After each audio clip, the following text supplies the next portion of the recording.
아침 6시 50분, 매일 같은 시간에 울리는 알람 소리가 나를 깨웠다. 18년 동안 반복된 일상이다. 옆자리를 보니 소연은 이미 자리를 비웠다. 요즘 그녀는 나보다 더 일찍 일어나 준비를 한다. 욕실에서 흐르는 물소리가 들렸다. 평소보다 오래 씻는 것 같았다. 아침 먹고 가요? 내가 물었다. 소연은 욕실에서 나오며 대답했다. 오늘은 일찍 나가봐야 해. 스터디 전에 준비할 게 있어서. 자기계발 스터디. 아내가 시작한 지 6개월이 지났다. 처음에는 그저 심심해서 시작한 취미 활동이라고 생각했다. 아내의 변화가 나쁘지 않았다. 웃음이 많아졌고 옷차림에도 신경을 쓰기 시작했다. 발랄한 대학생 시절의 소연이 돌아온 것 같았다. 요즘 스터디가 재밌나 봐요? 그럼 내 인생에서 이렇게 몰입할 수 있는 활동은 처음이야. 소연의 얼굴에서 반짝이는 눈빛을 발견했다. 마치 첫 데이트 때 보여주던 그런 표정이었다. 하지만 지금 그 표정은 나를 향한 것이 아니었다. 무언가 다른 존재를 떠올리는 눈빛이었다. 오늘 저녁은 늦을 거예요? 응, 수요일이잖아. 정기 모임 날이니까. 소연은 더 설명하지 않았다. 굳이 설명할 필요가 없었다. 매주 수요일과 토요일은 그녀의 자기계발의 날이었으니까. 처음에는 나도 응원했다. 전업주부로 살아온 아내가 외부 활동을 시작한 것이 반가웠다. 하지만 최근 들어 뭔가 이상했다. 소연은 점점 나와의 대화를 줄이고 있었다. 공유하는 시간도 줄었고 대화의 주제도 한정적이었다. 윤지가 방에서 나왔다. 고등학교 3학년인 딸은 요즘 입시 준비로 늘 피곤해 보였다. 엄마, 오늘도 스터디가? 응, 그래서 아침 일찍 준비하는 거야. 요즘 엄마 완전 다른 사람 같아. 윤지의 말에 소연은 웃음으로 대응했지만 그 웃음 속에 약간의 경직됨이 느껴졌다. 나는 아내의 변화를 긍정적으로 생각하려 했다. 대학 교육청에서 일하는 평범한 공무원인 내가 아내에게 큰 자극을 주지 못했을 수도 있다. 결혼 18년 차 서로에 대한 설렘은 이미 오래전에 사라졌다. 오늘 저녁은 내가 차려놓을게요. 마음껏 공부하고 와요. 고마워. 근데 오늘은 회식이 있을 것 같아. 늦을 수도 있어. 회식? 응, 분기별로 한 번씩 하는 모임이야. 오늘이 그날이네. 소연은 현관문을 나서며 가볍게 손을 흔들었다. 이전과는 다른 향수 냄새가 잠시 맴돌다 사라졌다. 새 향수인가? 묻지 않았다.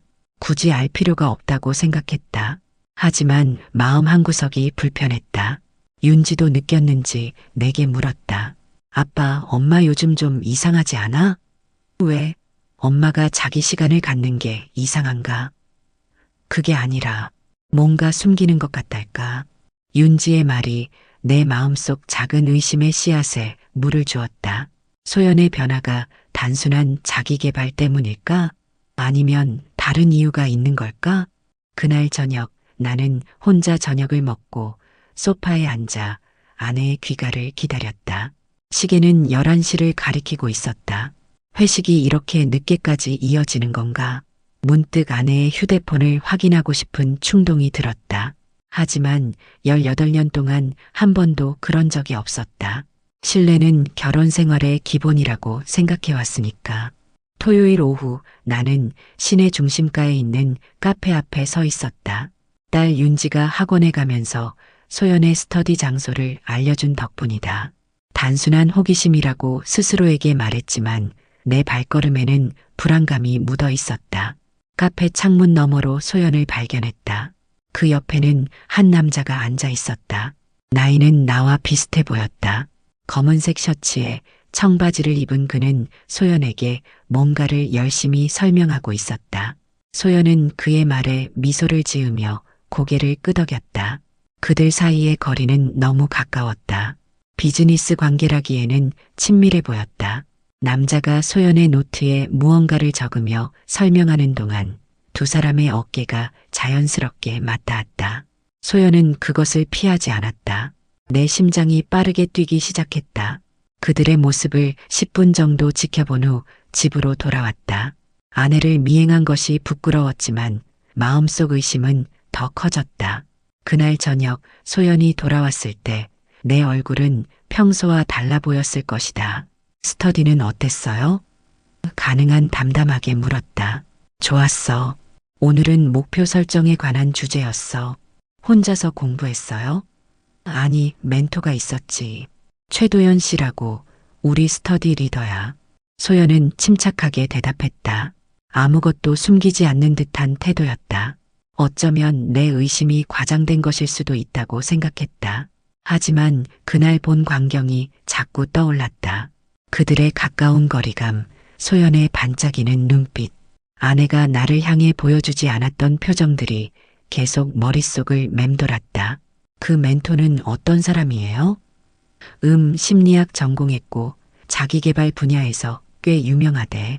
강연도 많이 하는 사람이야. 왜? 그냥 궁금해서. 요즘 아내가 그 스터디에 푹 빠져 있으니까.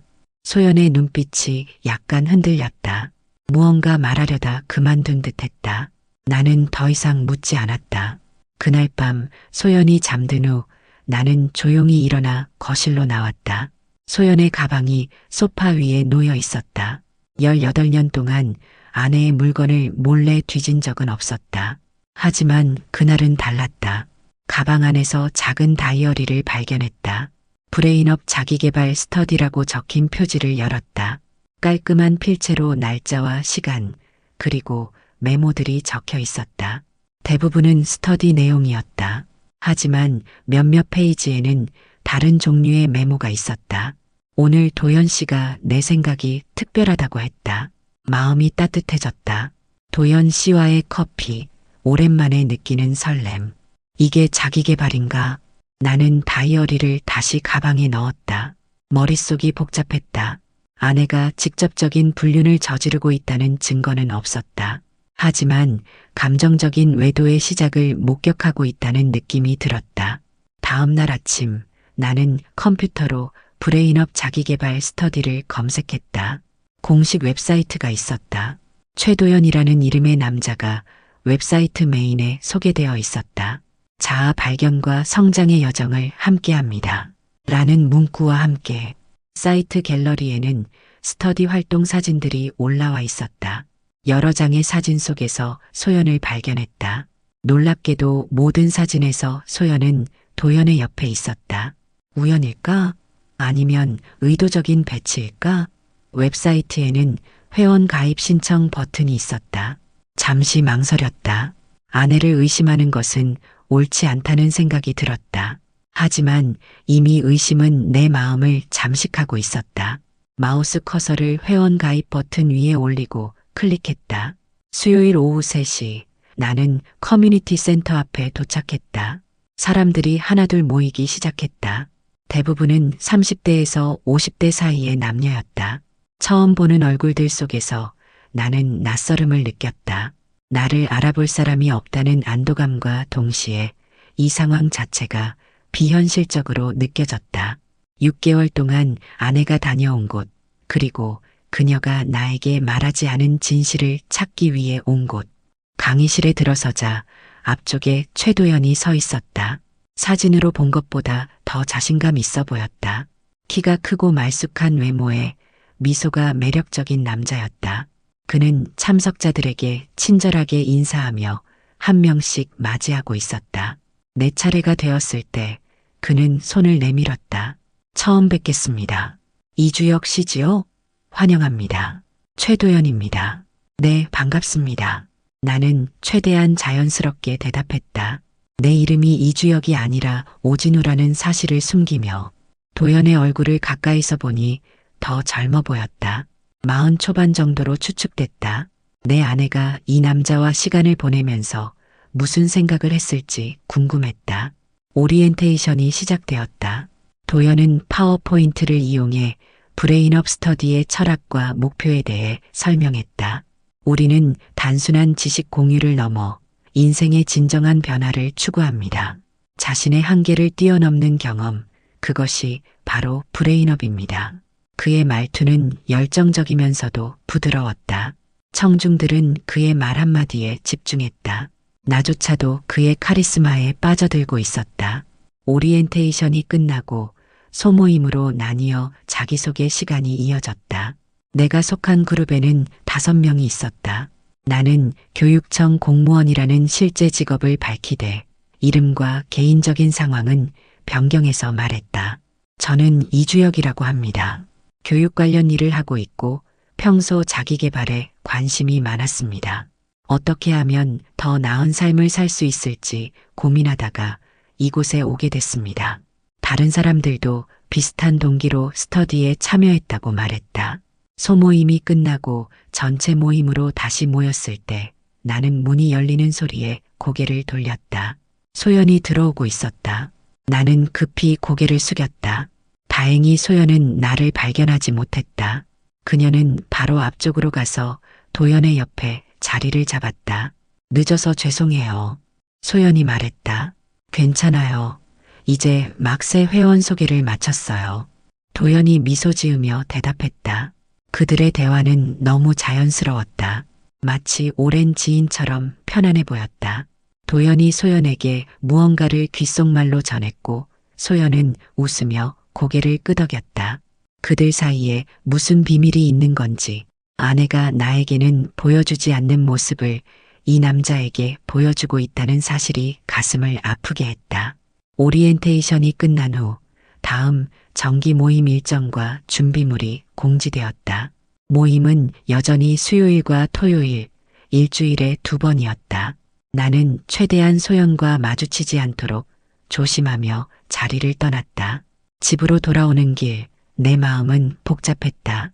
아내를 의심하고 감시하는 이런 행동이 옳은 것인지 자문했다. 하지만 이미 시작된 일이었다. 진실을 알기 위해서는 끝까지 가봐야 했다. 스터디에 합류한 지 2주일이 지났다.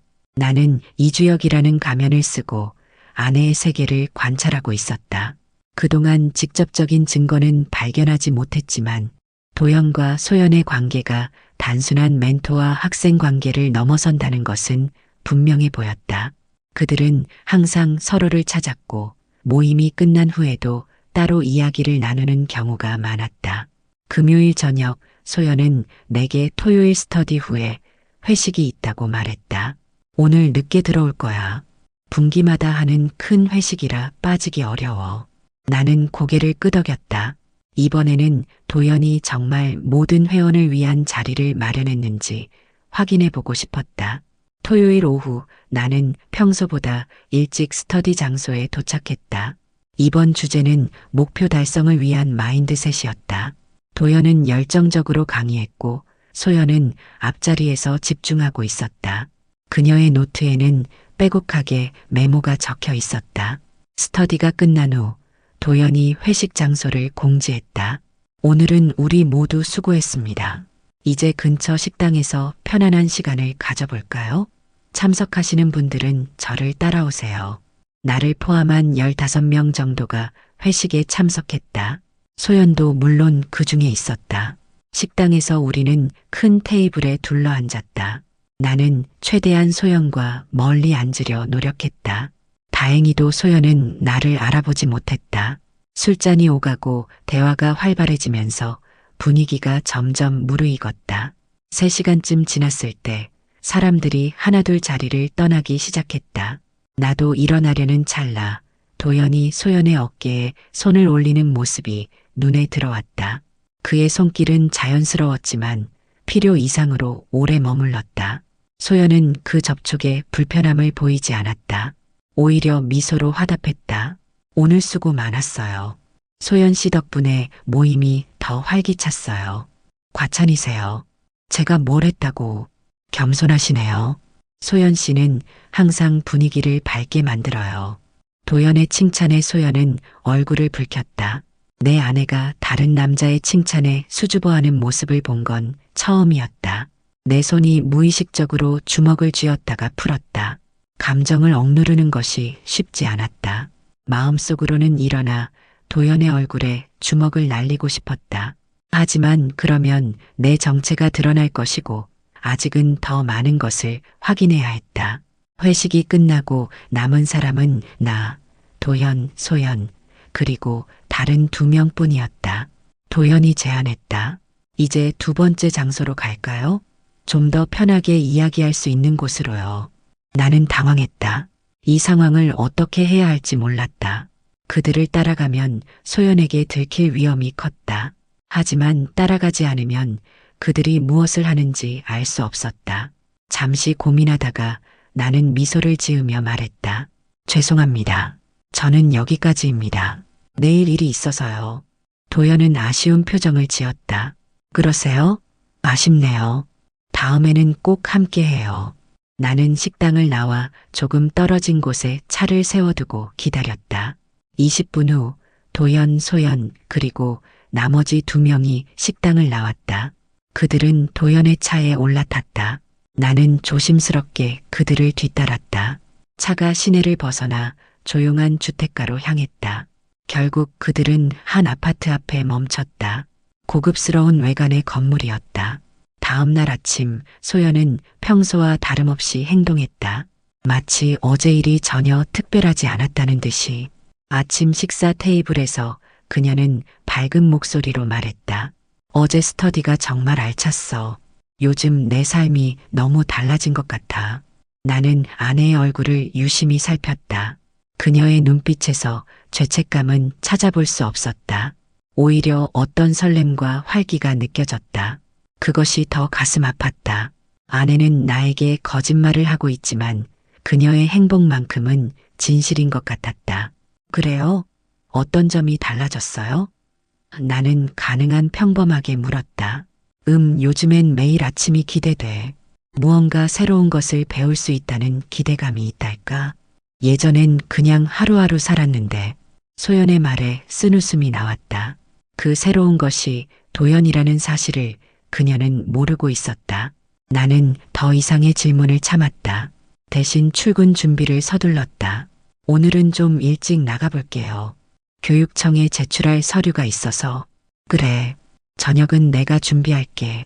소연의 평소와 같은 일상적인 대화가 이제는 가식처럼 느껴졌다. 나는 출근을 했지만 일에 집중할 수 없었다. 머릿속에는 계속해서 도연과 소연의 모습이 맴돌았다.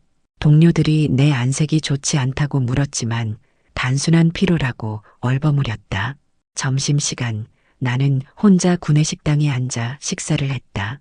옆자리에서는 2 여직원이 수다를 떨고 있었다. 요즘 자기계발 스터디 많이 하더라. 너도 해볼래? 난 귀찮아. 근데 친구가 하는데 보니까 스터디보단 미팅에 가까운 것 같더라고. 남자 멘토가 있는데 여자들만 챙긴대. 그 대화가 내 귀에 꽂혔다. 브레인업 같은 자기계발 스터디가 실제로는 다른 목적으로 이용되고 있다는 생각이 강하게 들었다. 사무실로 돌아와 컴퓨터를 켰다. 도연의 이름으로 더 자세히 검색해 보았다. 그의 프로필과 강연 영상들이 여러 개 나왔다. 겉으로 보기에는 전문적인 멘토였다. 하지만 인스타그램 계정을 발견했을 때 뭔가 이상한 점을 느꼈다. 도연의 인스타그램에는 다양한 여성들과 찍은 사진이 많았다. 모두 스터디 회원들이라고 소개되어 있었지만 사진 속 분위기는 단순한 스터디 모임이라기에는 친밀해 보였다. 그리고 그 중에 소연의 모습도 발견했다. 얼굴이 정면으로 나오지는 않았지만 분명 그녀였다. 도연의 팔이 그녀의 어깨를 감싸고 있었다. 그날 저녁 집에 돌아왔을 때 나는 평소보다 더 침묵했다. 소연이 물었다. 오늘 무슨 일 있었어? 기분이 안 좋아 보여. 그냥 피곤해서요. 요즘 업무가 많아서. 그럼 일찍 쉬어. 내일은 수요일이니까 내가 스터디 다녀오고. 수요일. 또 그날이 돌아왔다. 나는 고개를 끄덕였다. 이번에는 스터디에 참석하지 않기로 했다. 대신 다른 계획이 있었다. 소연이 집을 나간 후 나는 차를 몰고 커뮤니티 센터 근처에 주차했다. 그리고 스터디가 끝나는 시간에 맞춰 기다렸다. 예상대로 사람들이 하나둘 나오기 시작했다. 그 중에 소연과 도연이 나란히 걸어 나왔다. 그들은 다른 회원들과 작별 인사를 나눈 후 도연의 차로 향했다. 나는 그들을 조심스럽게 뒤따랐다. 이번에도 그들은 도연의 아파트로 향했다. 가슴이 무너져 내리는 듯했다. 이제는 더 이상의 증거가 필요 없어 보였다. 하지만 확실한 증거를 원했다. 소연이 나오기를 기다리며 차 안에서 90분을 보냈다. 마침내 소연이 아파트에서 나오는 모습이 보였다. 도연은 그녀와 함께 나와 작별 인사를 나누었다. 그리고 뺨에 가볍게 키스하는 모습이 선명하게 보였다.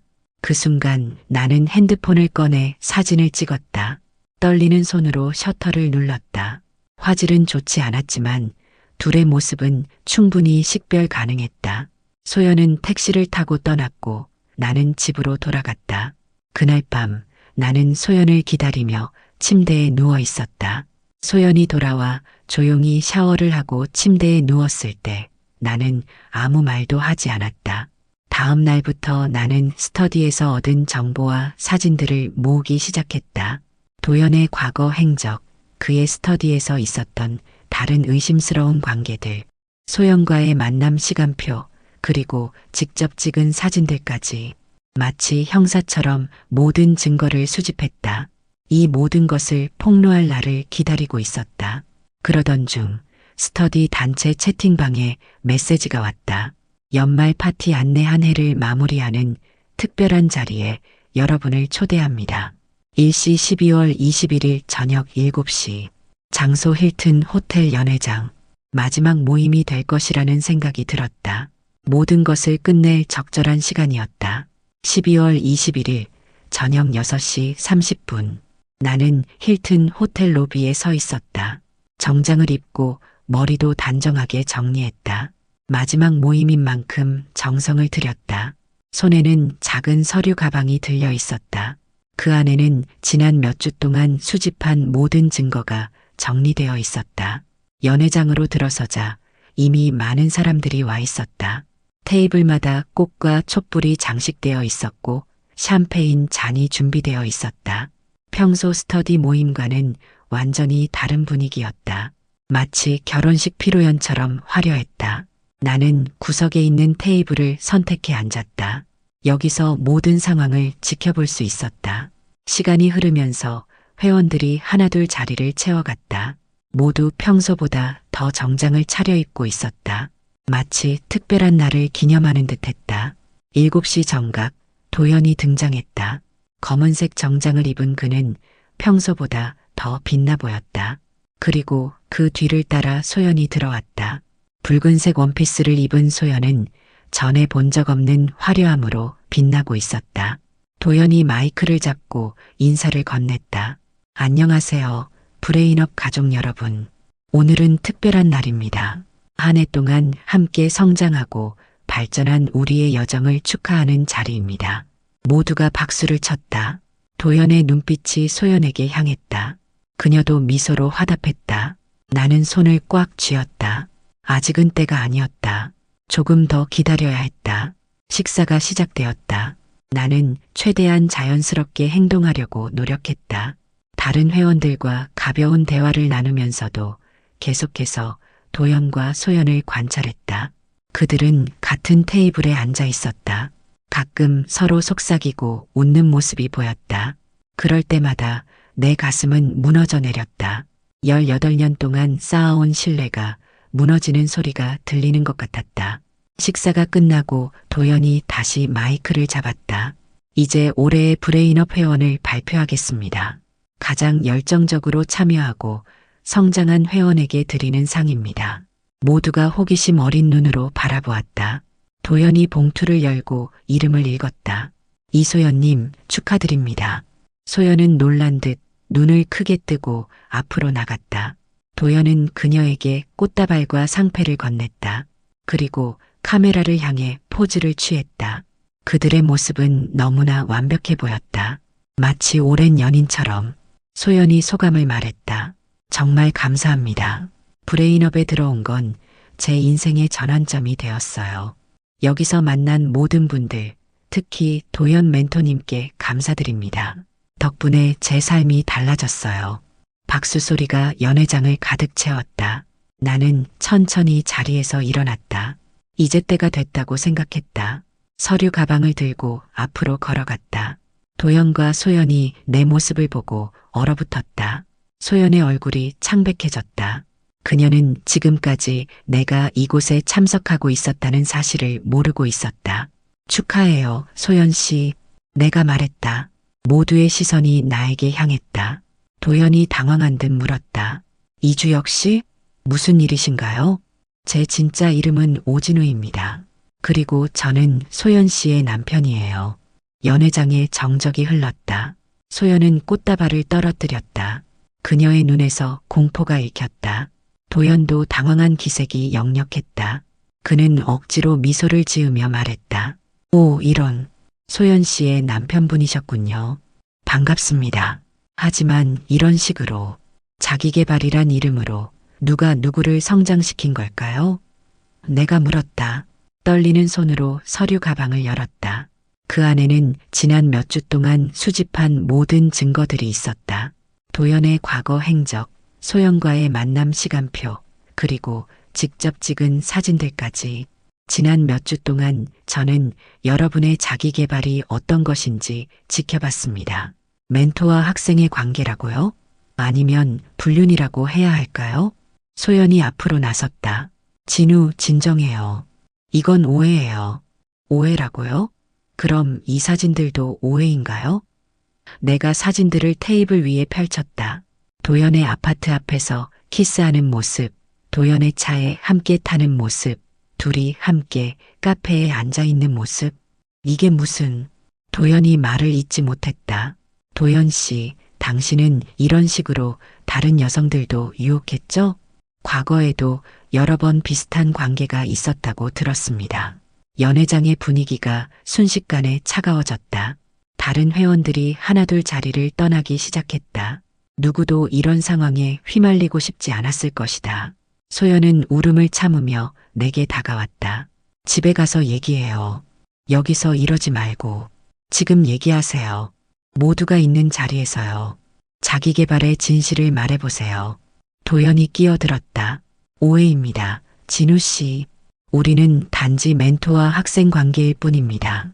감정적으로 가까워진 건 사실이지만 감정적으로 가까워졌다고요?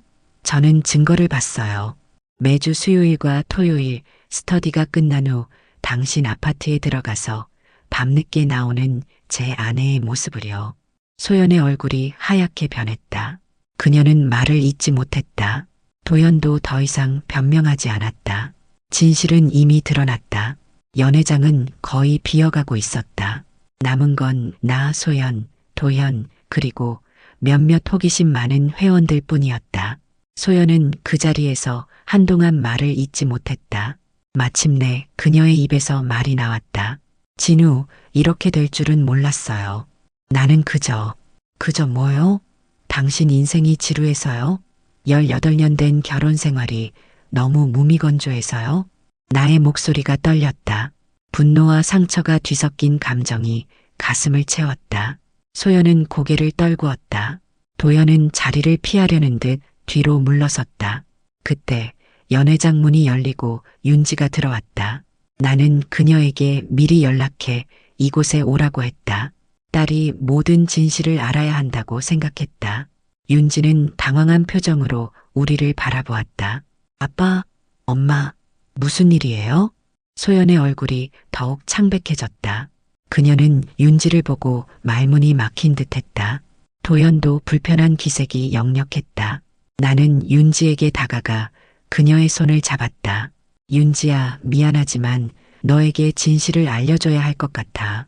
엄마가 지난 6개월 동안 이 사람과 관계를 가졌어. 윤지의 눈이 커졌다.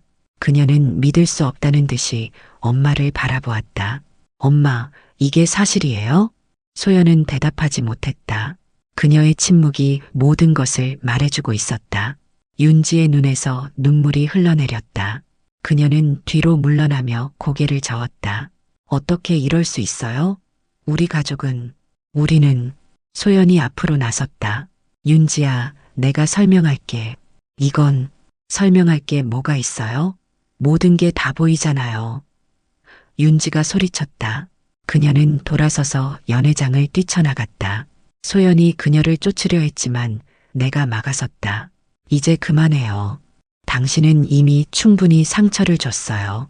소연의 눈에서 눈물이 흘러내렸다. 그녀는 절망적인 표정으로 나를 바라보았다. 진우, 내가 정말 미안해요. 하지만 이건 단순한 실수였어요. 나는 혼란스러웠고 도연은 내게 새로운 세계를 보여줬어. 하지만 난 여전히 당신과 우리 가정을 소중하게 생각해요. 이제 와서 그런 말이 무슨 소용이 있겠어요? 당신은 선택했어요. 자기계발이라는 이름으로 새로운 삶을 선택한 거예요. 이혼 절차는 생각보다 빠르게 진행됐다. 소연은 별다른 재산 분할을 요구하지 않았다. 그녀의 죄책감 때문인지 아니면 새로운 시작을 원했기 때문인지는 알 수 없었다. 윤지는 나와 함께 살기로 했다. 대학에 합격한 그녀는 이제 새로운 시작을 앞두고 있었다. 아파트는 이전보다 조용해졌다. 소연의 물건들이 사라진 자리에는 허전함만 남았다. 처음에는 그 공허함이 견디기 힘들었다. 18년 동안 함께한 사람이 없는 삶은 낯설고 두려웠다. 하지만 시간이 지나면서 서서히 적응해 갔다. 도연의 스터디는 문을 닫았다고 들었다. 내 폭로 이후 많은 회원들이 탈퇴했고 새로운 회원도 들어오지 않았다. 소연과 도연이 여전히 만나고 있는지는 알 수 없었다. 그것은 이제 내 삶과 상관없는 일이었다. 어느 날 윤지가 제안했다. 아빠, 우리도 뭔가 배워볼까요? 진짜 자기계발 말이에요. 그녀의 제안에 웃음이 나왔다. 아이러니했지만 그것은 좋은 생각이었다. 우리는 지역 도서관에서 운영하는 독서 모임에 가입했다. 매주 토요일 우리는 함께 책을 읽고 토론했다. 진정한 의미의 자기계발이었다. 독서 모임에서 나는 다양한 사람들을 만났다. 각자의 사연과 지혜를 가진 사람들. 그 중에는 이혼한 지 10년이 된 정현 씨도 있었다. 그는 내게 조언을 해주었다. 상처는 시간이 지나면 아무는 법이에요. 하지만 그 흉터는 남죠. 그 흉터를 부끄러워하지 마세요. 그건 당신이 살아왔다는 증거니까요. 정현 씨의 말이 내 마음에 위로가 되었다. 상처는 분명 있었지만 그 속에서도 나는 새로운 삶을 찾아가고 있었다. 윤지와 함께하는 시간이 많아졌고 퇴근 후 즐기는 취미도 생겼다. 도서관에서 만난 사서 김민지 씨는 나에게 또 다른 세계를 보여주었다. 그녀는 진정한 자기계발이 무엇인지 알려주었다. 자기계발은 다른 사람을 통해서가 아니라 자신의 내면에서 시작되는 거예요. 당신 안에 있는 힘을 믿으세요. 그 말이 내 가슴에 깊이 울렸다. 18년의 결혼 생활이 끝났지만 내 인생은 여전히 계속되고 있었다. 소연과의 추억은 내 안에 남아있지만 이제는 그 추억에 갇혀있지 않았다. 윤지가 독서 모임에서 발표한 글의 마지막 문장이 내 가슴에 깊이 남았다. 진정한 성장이란 버려야 할 것을 아는 지혜와 새로운 것을 받아들일 수 있는 용기를 갖는 것이다. 내 딸은 벌써 어른이 되어 있었다. 소연보다 그리고 나보다도 더 빨리 깨달은 삶의 진리였다. 도서관 창가에 앉아 윤지와 함께 책을 읽으며 나는 미소 지었다. 자기계발이라는 이름 아래 안에는 다른 삶을 쌓았지만 나 역시 그 속에서 새로운 삶을 발견했다. 그것이 인생이라는 불가사의한 여정의 한 부분이 아닐까. 무너진 것 위에 다시 짓는 용기, 그리고 그 과정에서 발견하는 자아. 이제 나는 알고 있다.